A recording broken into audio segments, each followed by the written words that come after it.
ma asabaka lam yakun liyukhtiak wa ma akhta'aka lam yakun liyusibak. Ikaapat na payo ng ating mga ulama kung paano natin kinakaharap, maunawaan itong mga pagsubok. Sabi ng ating mga ulama, ito yung hadith pala ng Rasulullah. Sabi ng Rasulullah bilang payo sa ating lahat, anumang sakuna ang dumapo o tumama sa iyo ay hindi dahilan upang ikaw ay magkamali. At ano pa man ang iyong kamalian ay hindi dahilan upang ikaw ay dapuan ng sakuna. Malalim, matalinhagang salita. Ang ibig sabihin nito, yung paniniwala sa qadar. Lahat ng nangyayari dapat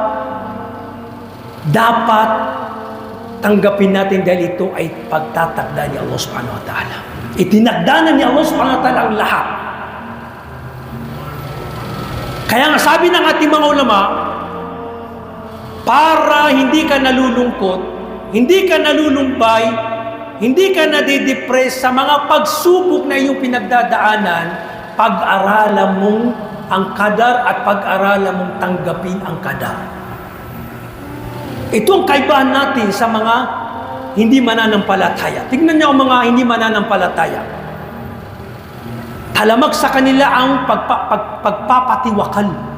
Dahil hindi binagyan diin ang paniniwala sa qadar, walang yung fighting spirit, okay? Yung spiritual,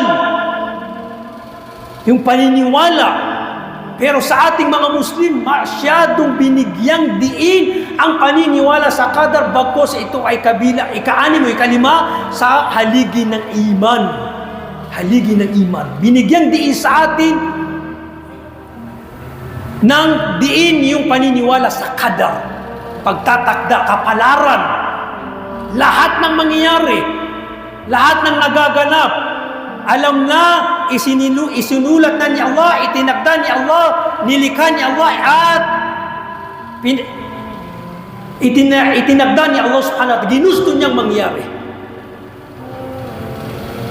At hindi lang yun, sabi ng Rasulullah, 50,000 years bago palikhahin ang mga kalangitan at kalupaan, ang lahat ng umiiral, 50,000 years, nilikha na ni Allah subhanahu wa ta'ala at itinakda na ni Allah subhanahu wa ta'ala ang lahat na mangyayari.